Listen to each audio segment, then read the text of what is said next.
Cet été, détendez-vous tout en apprenant avec Maintenant Vous Savez. Index UV, nos bras, Pouls de mer, tout au long de la semaine, Maintenant Vous Savez rediffuse des épisodes sur les concepts, pratiques et expressions qui entourent la période estivale. Bonne écoute. Qu'est-ce que l'indice UV ? Merci El Roji d'avoir posé la question.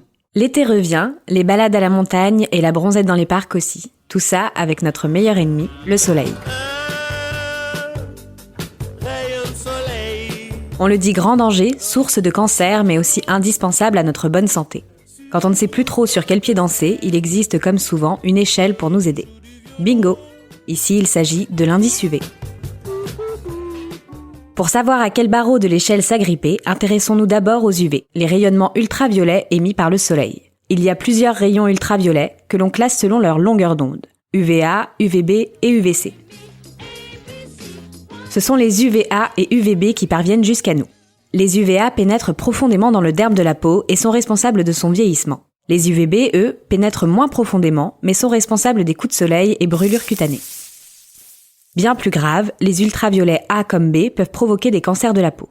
Le rayonnement solaire est ainsi classé agent cancérigène depuis 1992. Dans le même temps, nous avons besoin de soleil. Les UVB permettent à l'organisme de synthétiser la vitamine D. Ils seraient aussi utiles pour traiter différentes maladies comme le psoriasis et l'eczéma. Bon, mais du coup, ça nous aide pas beaucoup. Si le soleil est à la fois nécessaire et dangereux, comment on fait ? On se met un peu de crème solaire et c'est bon ? Minute papillon. On en vient à l'indice UV, l'échelle qui mesure l'intensité de rayonnement UV du soleil et donc du risque qu'il représente. Il y a 5 catégories. L'indice 1-2 correspond à un risque faible. L'indice 3-5 a un risque modéré à partir duquel il faut porter un écran solaire. Et ainsi de suite, jusqu'à l'indice 11+, qui représente un risque extrême. Bref, avant de sortir, il faut regarder la météo et prendre connaissance de l'indice UV de l'endroit dans lequel on se trouve. Plus il est élevé, plus on fait attention et on prend ses dispositions. Lunettes, chapeau, vêtements longs. Et crème solaire ? Oui, mais attention.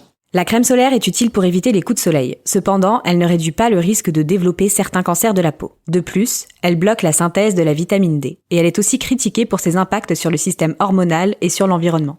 En bref, quand l'indice UV est le plus fort, mieux vaut prendre le soleil à toute petite dose et préférer l'ombre. Pour la plage, on oublie la bronzette de midi, vive les bains de minuit. Voilà ce qu'est l'indice UV. Maintenant, vous savez, en moins de 3 minutes, nous répondons à votre question. Que voulez-vous savoir ? Posez vos questions en commentaire sur toutes les plateformes audio et sur le compte Twitter de Maintenant Vous Savez.